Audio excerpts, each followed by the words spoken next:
The alarm did not wake me. The silence did. I opened my eyes in the command chair of the orbital station, and the first thing I noticed was that every screen around me had gone dark at the same second. Not flickering, not glitching. Dead. All at once. Like someone had reached out and pressed a hand over the mouth of every sensor we had. My name is Elias Voss, and I have spent 11 years defending a species that most of the galaxy believes should not exist beyond its own solar system. That morning, I learned exactly how far some of them were willing to go to make sure of it. The lights returned first. Then the alarms. Then the screaming. I stood up so fast my chair spun behind me and hit the wall. On the main display, 3 of our outer colonies were gone from the tracking grid. Not damaged, not offline. Gone, the way a word disappears when you erase it from a page. "Talk to me," I said, and my voice came out steadier than I felt. Grace Bennett, my communications officer, did not look up from her console. Her hands were shaking, but her fingers kept moving, pulling up feeds, cross-checking data, doing her job even as her world came apart. 3 colonies, she said. Kepler Reach, New Delta, and the mining post on Varen's moon. All 3 hit within the same 4-minute window. No warning beacons triggered. No distress signals got out before the strikes landed. "That's not possible," said Daniel Cole from beside her. Daniel was young, barely 30, and this was the first time I had seen real fear in his eyes since he joined the fleet. Those colonies were 3 light years apart. Nothing moves that fast. Nothing hits 3 targets that far apart at the same time unless... He stopped himself. He did not need to finish the sentence.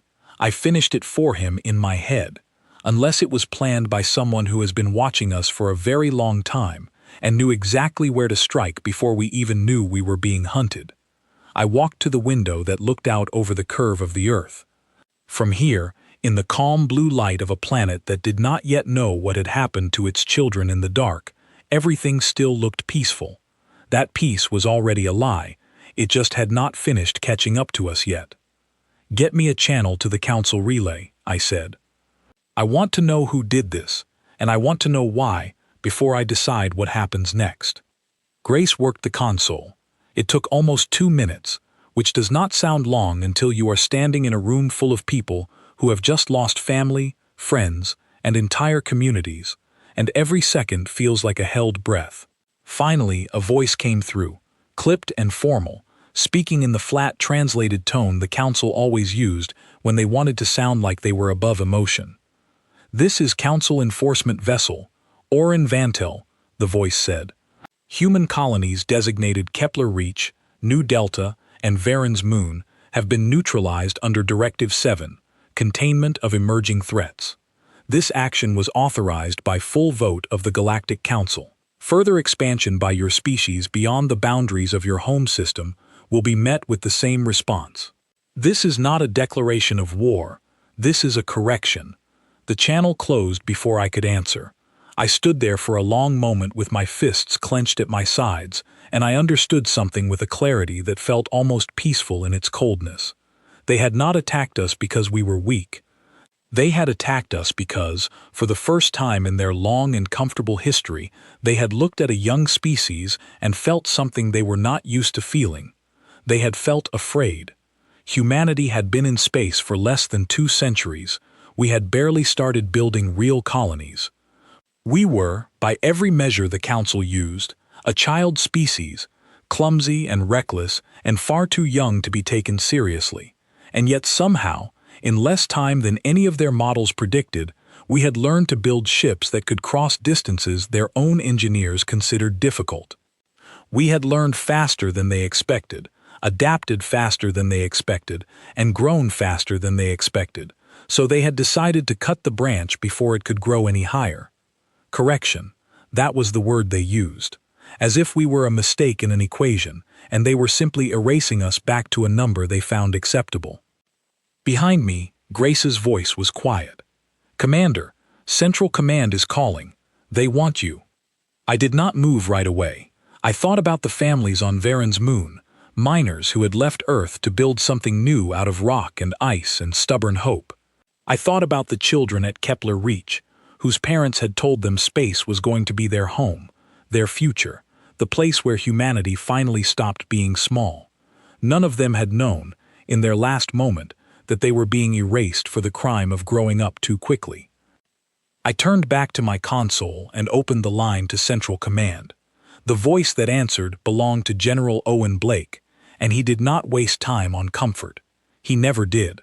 "Voss," he said, "you've seen the losses." "I've seen them."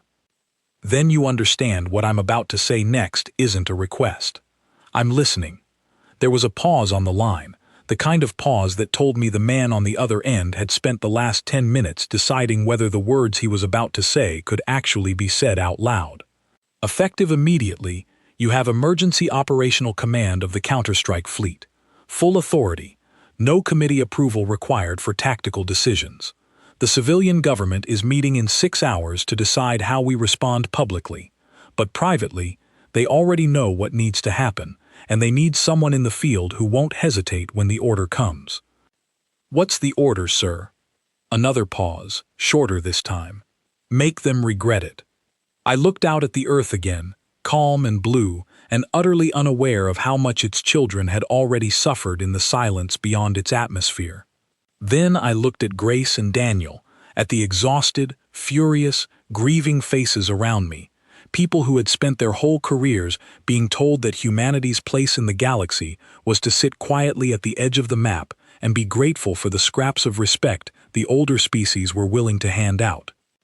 I thought about the word the Council had used: correction. I decided, standing there in that cold command room with the lights of dead colonies still blinking red on the tracking grid, that I was going to give them a correction of our own. One they would not forget for as long as their long, careful, comfortable civilization continued to exist. "Understood," I said. "Tell them we accept the terms of their war, and tell them we don't know how to lose one quietly." The line went dead. Around me, the crew had gone still, waiting. I looked at each of them in turn, and for the first time since the alarms had sounded, I let them see exactly what I was feeling. Not fear, not despair, something colder and steadier than either of those things. "We have 3 colonies to answer for," I said. "We start today." Nobody cheered. Nobody celebrated. Grief does not work that way. Not real grief, the kind that sits in your chest like a stone you will carry for the rest of your life.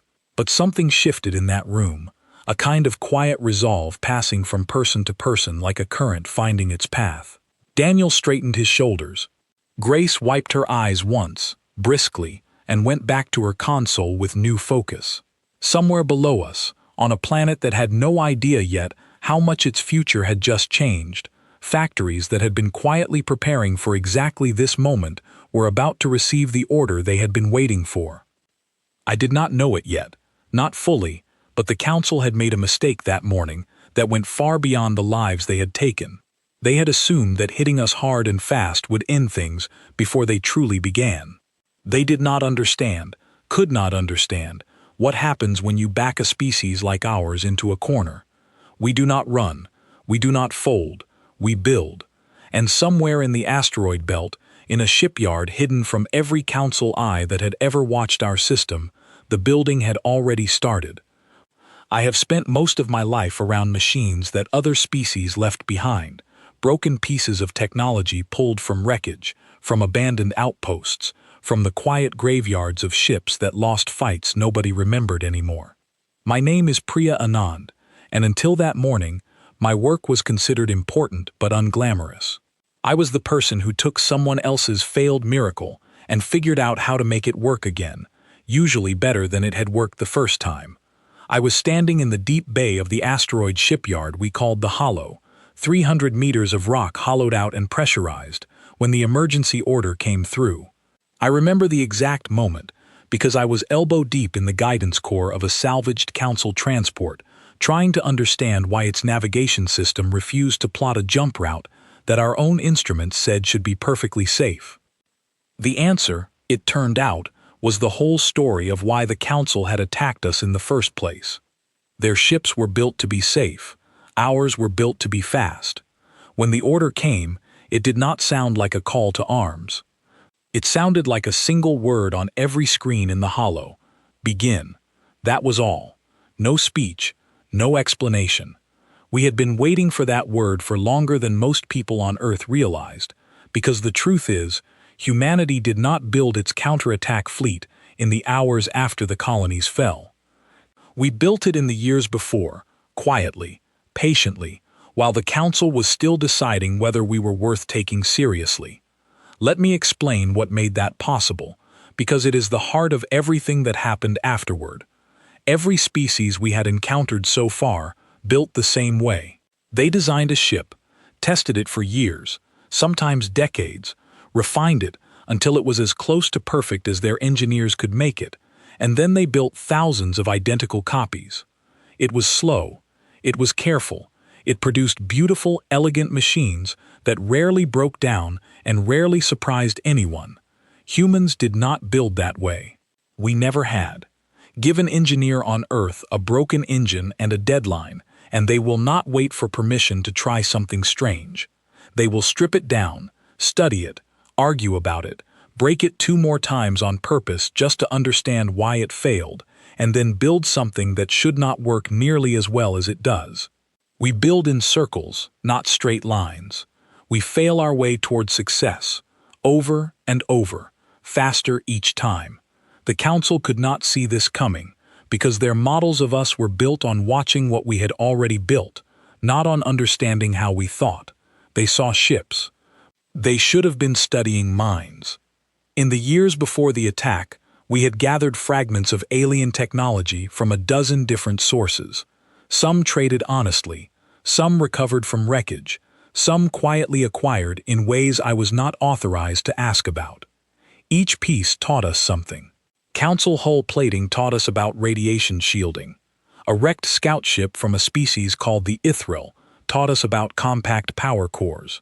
A stripped-down cargo hauler taught us the basics of Council jump drive theory, technology so far beyond our own that most of us assumed we would need a century to understand it properly. It took us 4 years, not because we are smarter than the species who invented it.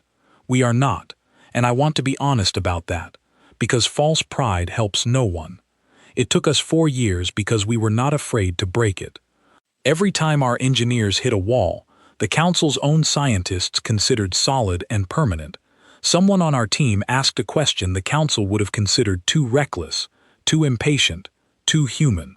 What happens if we push past the safety limit? What happens if we combine 2 systems that were never designed to work together? What happens if we simply try, and accept that we might fail, and try again anyway? Standing in the holo that morning, watching engineers stream into the bay from every corridor, pulling tarps off ships that had been under construction in secret for years, I understood that the word begin did not mean we were starting from nothing. It meant we were finally allowed to finish what we had already built. The fleet that rolled out of the shipyard that day was not beautiful. I want to be honest about that too. Every ship in it was a patchwork, human steel wrapped around alien cores, human weapons mounted on hulls that still bore the scorch marks and dents of their previous lives before we rebuilt them. A Council engineer looking at our fleet would have seen something clumsy, something almost embarrassing, ships that broke every rule of proper design. They would have missed the point entirely. Our ships were not meant to be perfect. They were meant to change. Every vessel in that fleet carried modular systems that our crews could reconfigure in the field, weapons that could be swapped out mid-mission, shields that could be tuned on the fly to counter whatever a specific enemy ship was throwing at them. Where a Council fleet needed to return to a shipyard for even minor upgrades, our fleet carried its shipyard with it, in the form of engineers and fabricators who never stopped working, never stopped adjusting, never stopped asking what happens if we try this instead. I walked the length of the primary bay, past ship after ship, and I found myself standing beside a woman named Laura Finch, one of the lead fabrication engineers, who was running a final diagnostic on a heavy cruiser we had nicknamed the Anvil. She looked up at me and managed a tired smile. 4 years, she said. Feels strange that it comes down to today. "It doesn't come down to today," I told her. "Today is just when they find out." She laughed, short and humorless, and went back to her work. Around us the bay was full of noise, the hum of engines being tested, the clang of final hull plates being sealed, the low murmur of 100 conversations between people who had spent years preparing for a war they hoped would never actually happen, and who were now watching that hope disappear in real time. I thought about the council envoys who had visited Earth years earlier, polite and distant, speaking to our leaders with the careful patience of adults humoring a child. I remembered one of them, a diplomat whose name I never learned, standing in a conference room and telling our representatives, through a translator, that humanity showed promise, but needed guidance, needed patience, needed to understand its place in a much older and wiser galaxy. I wondered if that same diplomat was watching our fleet launch now, and whether they understood yet what they had actually been looking at during that visit. Not a promising child waiting for guidance. A species that had already decided, quietly and privately, that it would rather learn by doing than wait for permission. The launch sequence began an hour later. I stood in the observation deck above the main bay doors, along with dozens of other engineers and scientists who had poured years of their lives into this moment, and watched the ships move out one by one into the dark. There was no music, no grand speech, no dramatic countdown, just the quiet mechanical sound of docking clamps releasing, and then, one after another, engines flaring to life as our patchwork fleet turned itself toward the stars. I did not know, standing there, exactly how the battles ahead would unfold. I did not know how many of the people I had worked beside for years would come home, or how many of the ships I had helped design would return as wreckage instead of victors. War is not something you can calculate perfectly, no matter how good your engineering is.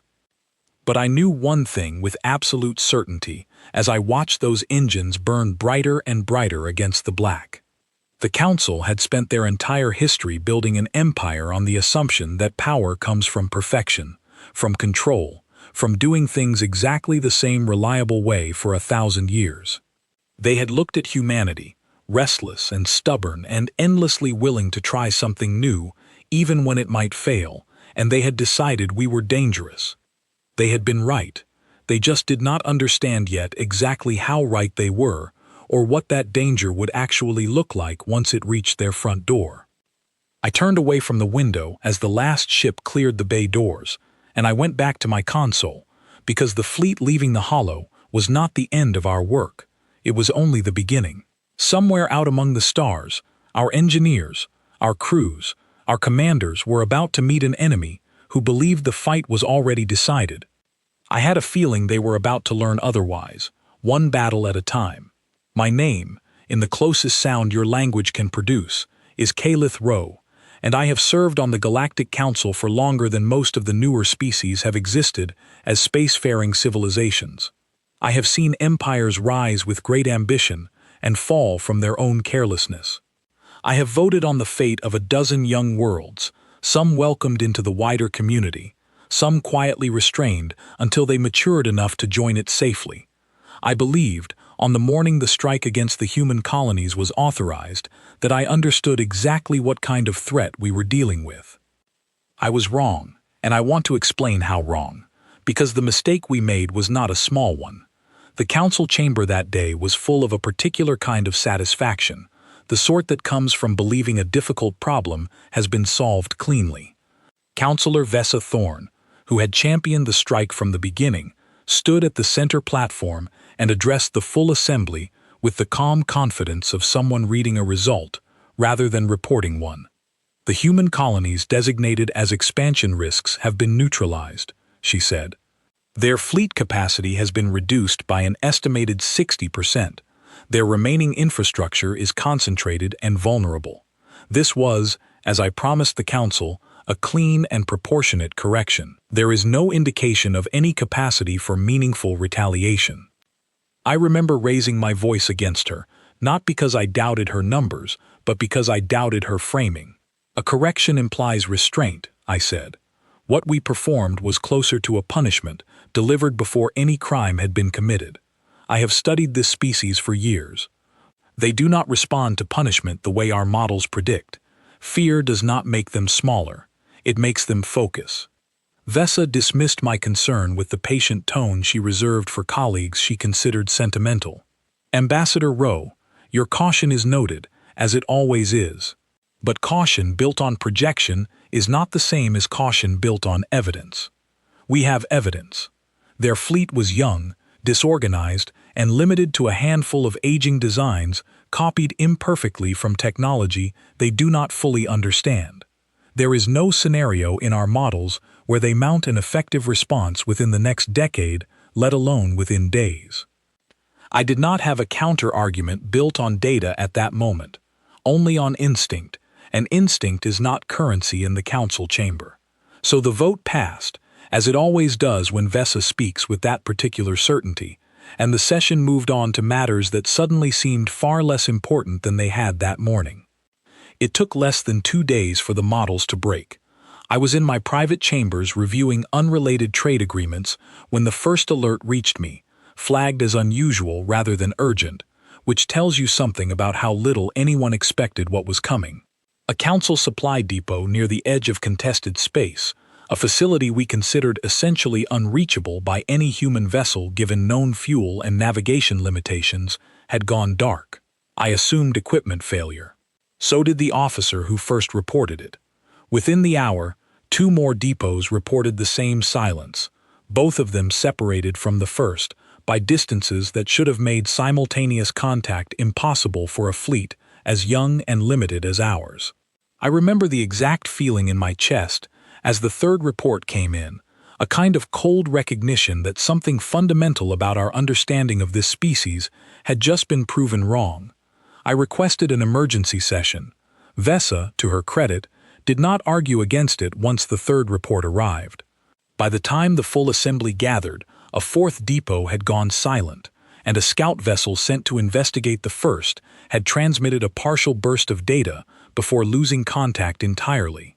That data, garbled and incomplete, showed something none of our analysts wanted to believe.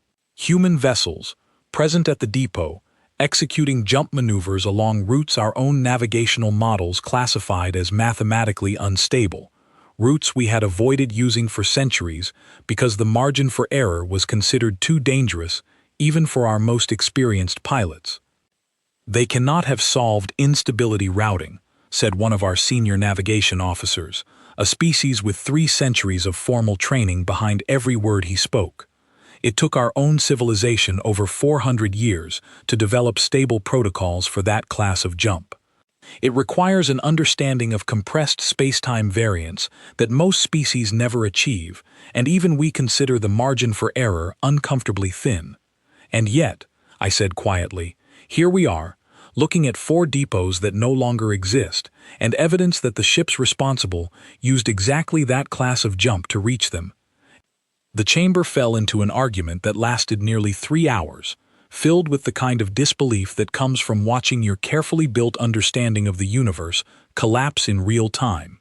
Some counselors insisted the data must be corrupted, that no species this young could possibly have solved a problem that took our own scientists centuries to master. Others, myself included, began to understand that we had been asking the wrong question from the very beginning. We had spent years measuring humanity by what they had built. We should have spent that time studying how quickly they learned to build it. Vesa, standing at the center platform where she had delivered her confident assurances 2 days earlier, looked far less certain now. "Explain to me," she said, addressing the room rather than any single counselor, how a species with less than 2 centuries of spaceflight experience solves a navigational challenge that took our civilization 400 years, in what appears to be a matter of months. It was I who answered her, and I did so not with satisfaction, though perhaps I should not deny that some part of me felt vindicated. Mostly, I felt something closer to dread. Because they did not approach the problem the way we did, I said.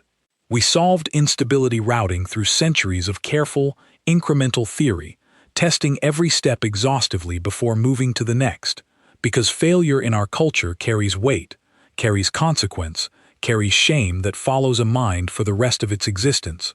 Humans do not carry that same weight. I have studied their history extensively. Their scientific tradition is built on something we consider almost reckless, a willingness to attempt a solution long before they fully understand why it might work, and to learn from the wreckage when it fails. They did not solve this problem the safe way. They solved it the fast way, accepting losses along the path that we would never have accepted, because for them, failure is not the end of understanding. It is simply the beginning of the next attempt. The room was silent after that, the kind of silence that comes when an entire assembly is forced to reconsider something they believed was settled. "Then what are we facing?" Vesa asked, and for the first time since I had known her, her voice held something other than certainty. I chose my words carefully, because I understood, even as I spoke them, that they would shape how the Council responded to everything that followed. "We are facing a species that treats every defeat as a lesson rather than an ending. We struck their colonies expecting the loss to break them, to demonstrate our strength and secure their compliance. Instead, in less than 2 days, they have shown us that loss does not slow them, it accelerates them. Every depot they destroyed was not simply a military target. It was a message, delivered in the only language they believe we will respect. They are telling us that whatever we take from them, they will find a way to take back, faster than we believe possible, using methods we did not think they had time to develop." Vesa was quiet for a long moment, and around the chamber, I watched counselors who had spent decades, some of them centuries, believing in the permanence of our position in the galaxy, begin to understand that permanence had never been guaranteed. It had simply never been tested by a species willing to break every rule about how quickly a civilization was supposed to grow. "What do you recommend?" she finally asked me, and it was perhaps the first time she had ever asked me that question with genuine uncertainty rather than polite formality. I looked around the chamber, at faces that had, only days earlier, been confident in a swift and total victory. I thought of the human diplomats I had once met, calm and respectful, despite the condescension they must have felt from us. Patient in a way I now understood was not weakness but simply a different kind of strength, the strength of a species that had learned to wait for the right moment, rather than the comfortable one. "I recommend," I said slowly, "that we stop assuming we understand what we are dealing with, because every assumption we have made about this species so far has been wrong, and I recommend that we prepare ourselves, immediately, for the possibility that the counterattack we are about to face was never meant to simply punish us for what we did." "Then what was it meant to do?" asked one of the younger counselors, a voice trembling slightly with a fear that was, I suspected, beginning to spread through the entire chamber. "It was meant to teach us," I said, "exactly how badly we misjudged them. And I believe, based on everything I have seen in the last 2 days, that the lesson has only just begun." Outside the chamber windows, the stars continued their slow, ancient drift, indifferent to the fear now spreading through a council that had ruled this part of the galaxy for longer than humanity had existed as a species. Somewhere beyond those stars, a fleet built from scavenged parts and stubborn human ingenuity was already moving toward its next target, and none of us, for the first time in longer than I could remember, had any real idea what to expect next. The staging ground the Council called Vantor Station sat at the edge of what they considered secured space, a fortress built into the hollow core of a dead moon, bristling with defense platforms and home to nearly 4,000 personnel. It was supposed to be untouchable. It was supposed to be the wall that stopped us before we ever reached anything that truly mattered to them. I brought my fleet there anyway.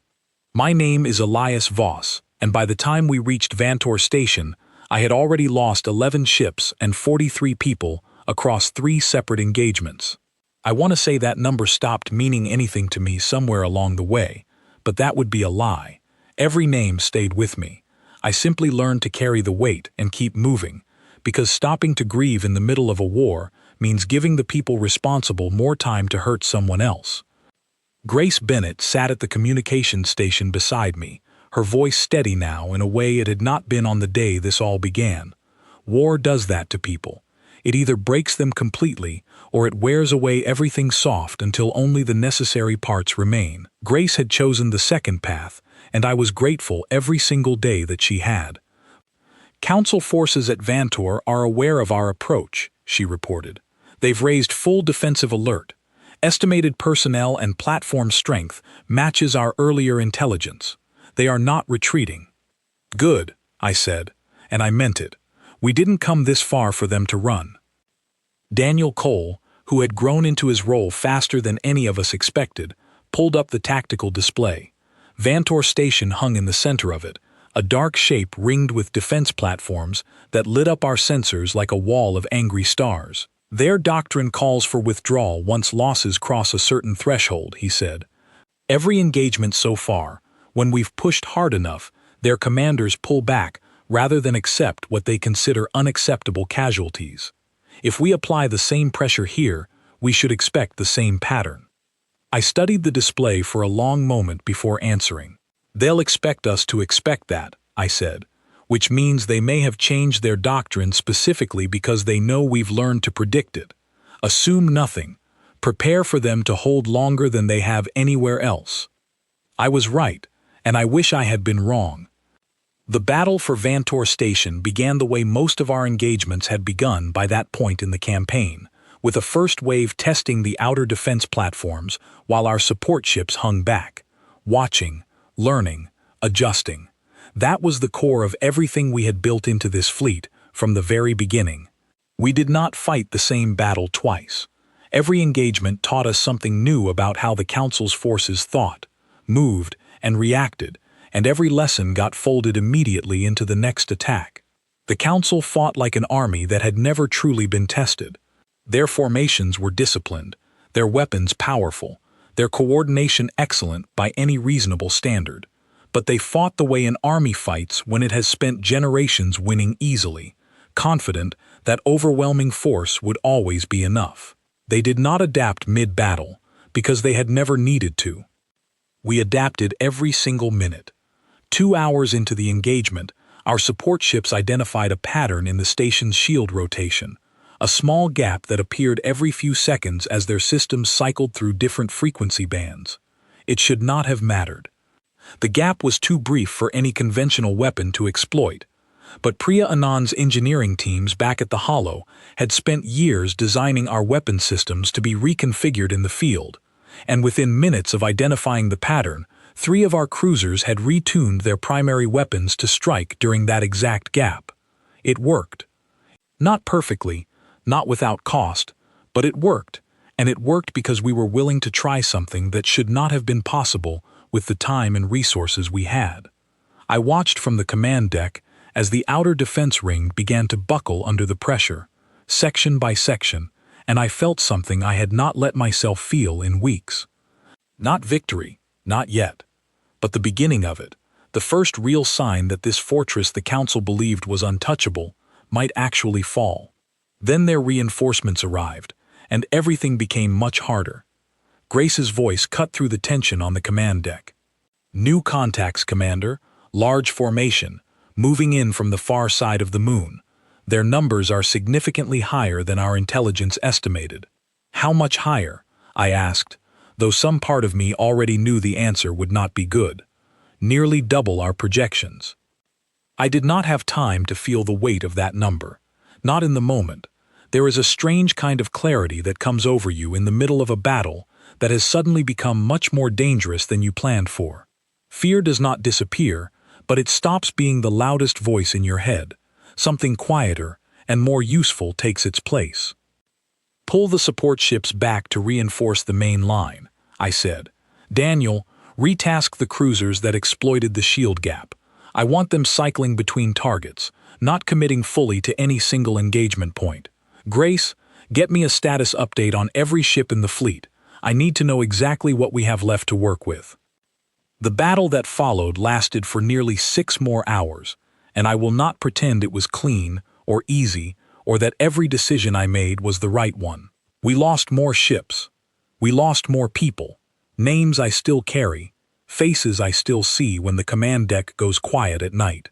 There were moments when the tactical display showed our losses climbing at a rate that should have triggered a withdrawal by any reasonable standard. Moments when experienced officers on my own crew quietly suggested it might be time to pull back and preserve what remained of the fleet for a fight we could actually win. I understood their reasoning. I even respected it, but I did not give the order. This was never simply about winning one battle at Vantor Station. It was about proving something to an enemy who had built their entire strategy on the assumption that enough pressure would eventually make us behave the way every other species they had ever fought behaved.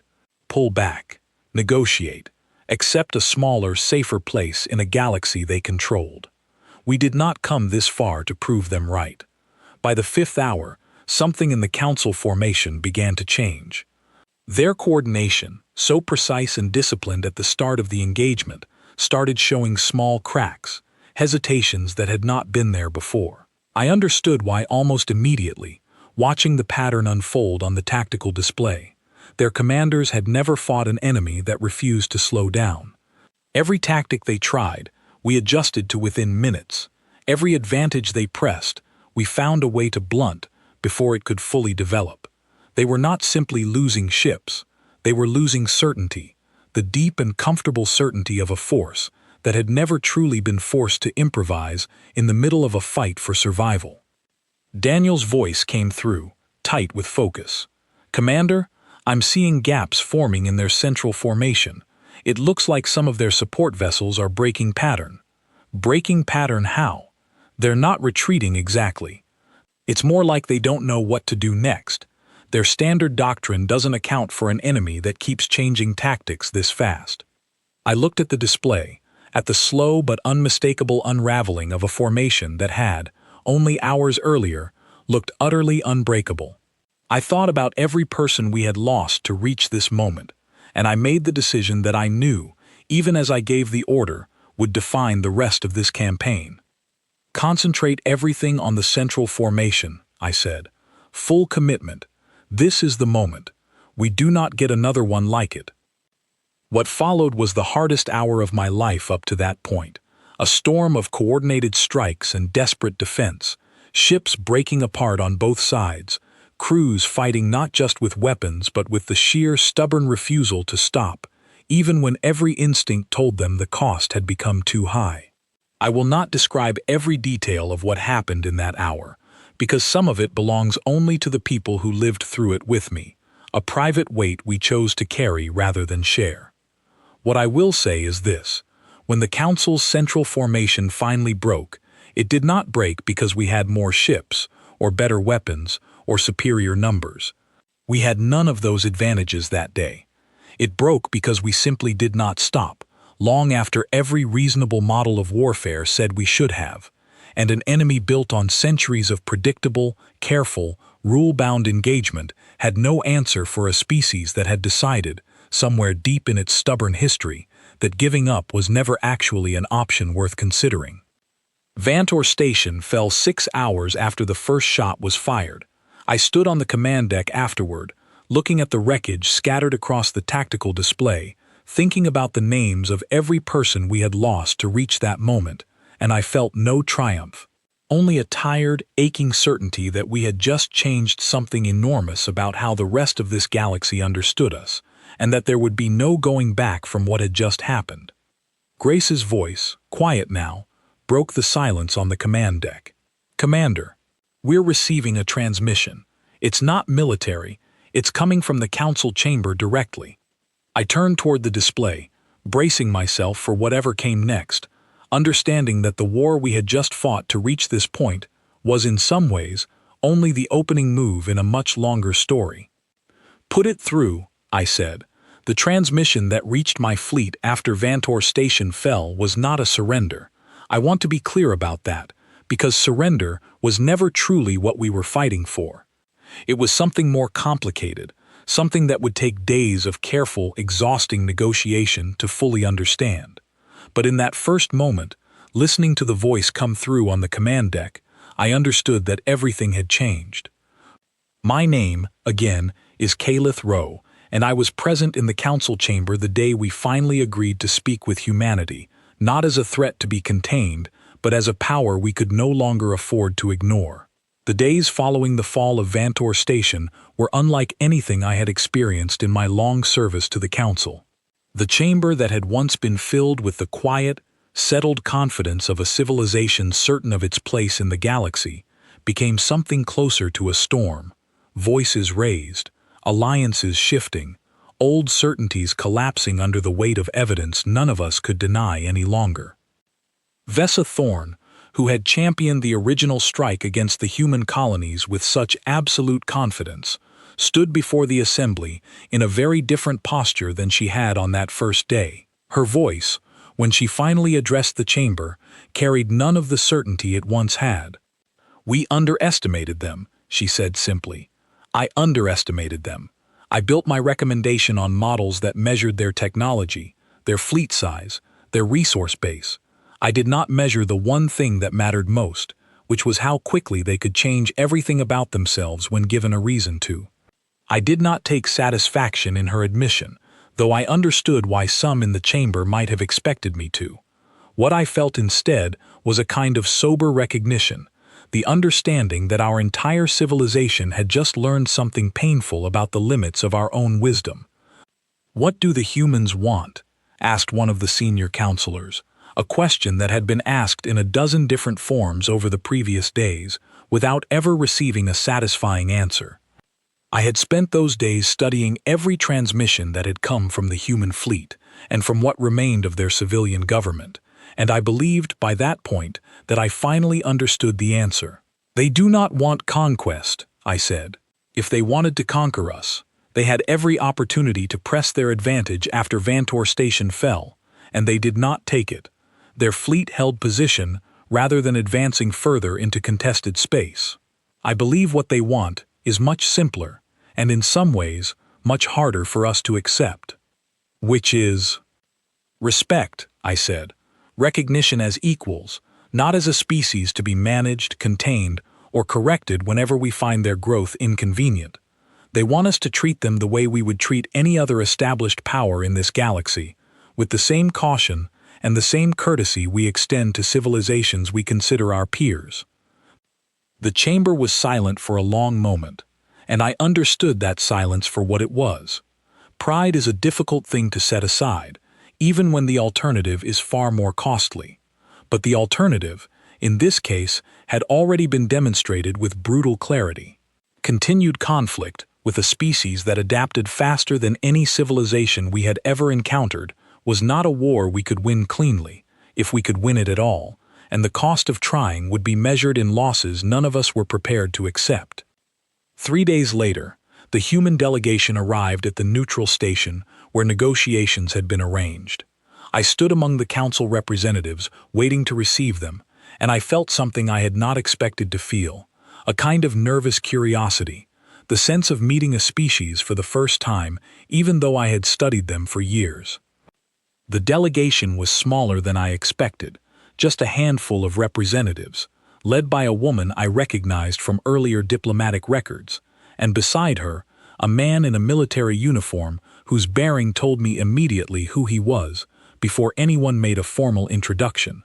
Commander Elias Voss walked into that room the way I imagine he had walked onto every battlefield of the campaign that had just reshaped our understanding of the galaxy. Calm, steady, and utterly without the deference we had grown accustomed to receiving from younger species. He did not bow. He did not offer the careful, submissive courtesies that our diplomatic protocols expected from a species negotiating from a position of weakness.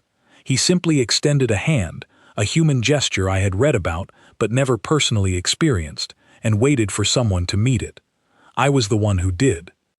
"Ambassador Rowe," he said, and I noted, with some surprise, that he already knew my name. "I understand you were one of the few voices in your chamber who argued against the initial strike." "I was," I said, "for all the good it did." "It did some good," he said. "It means we're standing here talking instead of still fighting. That matters." The negotiations that followed were long, difficult, and at times deeply uncomfortable for everyone involved. Humanity did not ask for domination over the region their colonies occupied, but they made it unmistakably clear that the era of the Council dictating the boundaries of their growth was over. They demanded recognition as a sovereign power, full standing within Council proceedings rather than the observer status previously granted to young species, and formal acknowledgement that any future action against human territory would be treated as an act of war between equals, not a correction imposed on a lesser civilization. Every demand was reasonable. Every demand was also, in its own quiet way, a warning. We had tested this species once, believing we understood exactly how much force it would take to keep them contained, and we had been wrong in nearly every measurable way. None of us in that chamber were eager to test them again. I spent long hours during those negotiations speaking privately with Commander Voss, partly out of diplomatic necessity, and partly, I will admit, out of genuine curiosity about the species that had upended everything I believed I understood about how civilizations grew and changed. I asked him once, during a quiet moment between formal sessions, how his people had managed to solve problems that had taken our own scientists centuries, in a fraction of the time anyone believed possible. He considered the question for a long moment before answering. "We're not smarter than you," he said. "I don't think we ever will be. Not in the way your civilization measures intelligence, but we're not afraid to be wrong. Every mistake we make, we treat as information instead of failure. I think your people are taught to avoid failure at almost any cost. We're taught the opposite. Fail fast, learn faster, try again. It's messier. It costs us more along the way, but it means we never really stop moving." I thought about that answer for a long time afterward, turning it over in my mind the way I might examine an unfamiliar piece of technology, trying to understand not just how it worked, but why it had never occurred to us to build something similar ourselves. The formal agreement was signed 11 days after the fall of Vantor Station. Humanity was granted full standing within the Council, the boundaries of their territory formally recognized and protected under the same laws that protected every other established power, and a new provision was added to Council law, one that had never existed before in quite the same form, stating clearly that no member species could take preemptive military action against another based solely on the pace of that species' growth or development. Some in the chamber called it a humiliating concession. I did not see it that way, and I do not believe history will remember it that way either. I saw it as the moment our civilization finally learned something it should have understood centuries earlier, that wisdom is not measured only by how long you have existed, but by how honestly you are willing to look at your own mistakes and change because of them. I stood at the viewing platform on the final day of negotiations, watching the human delegation prepare to depart, and I found Commander Voss standing beside me, looking out at the same view of stars that had witnessed everything that happened between our two peoples over the previous weeks. "What happens now?" I asked him, genuinely uncertain of the answer. He was quiet for a moment before responding, and when he spoke, there was no anger in his voice, no lingering bitterness over everything his people had lost to reach this point. Only a kind of tired, steady resolve that I suspected would define his species for a very long time to come. "Now we build," he said. "Same as always. We lost people we can't get back. Colonies will spend years rebuilding, and I won't pretend that doesn't still hurt every single day. But we're still here. We're still moving forward. That's what we do." I studied him for a long moment, this quiet, unassuming commander who had led a fleet built from scavenged parts and stubborn determination to a victory that no one in the Council had believed was possible. I thought about everything his species had shown us in such a short span of time, about the danger and the promise both contained in a civilization that refused, on some fundamental level, to accept limits that older, more comfortable powers assumed were simply the natural order of things. "For what it's worth," I said, "I do not believe this is the last time our two peoples will need each other." He nodded slowly, looking out at the stars beyond the viewing platform, stars that no longer marked the boundary of a galaxy his people were expected to stay quietly within.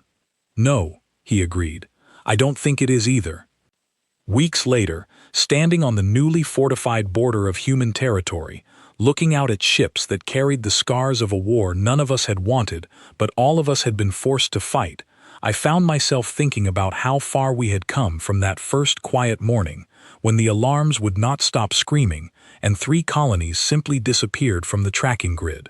We had been written off as young, as reckless, as a species too small and too new to matter, in a galaxy shaped by civilizations far older than our own. We had answered that judgment the only way we truly know how. Not with speeches, not with promises, but with the simple, stubborn refusal to stop, to adapt, to build something new out of every loss, until the losses themselves became the foundation of something the rest of the galaxy could no longer afford to ignore. The stars ahead of us were still full of unknown dangers, other powers, other judgments waiting to be made about what humanity deserved, and where our place in this vast old galaxy truly belonged. I did not know what challenges those stars still held for us, and some part of me understood that I probably never fully would, not completely, not with any real certainty. But I knew this much, standing there with the quiet hum of newly repaired ships behind me, watching the light of distant stars settle over a border we had bled to defend. We were not finished growing. We were not finished adapting. And somewhere out among those endless, watching stars, the rest of the galaxy was only beginning to understand exactly what that meant.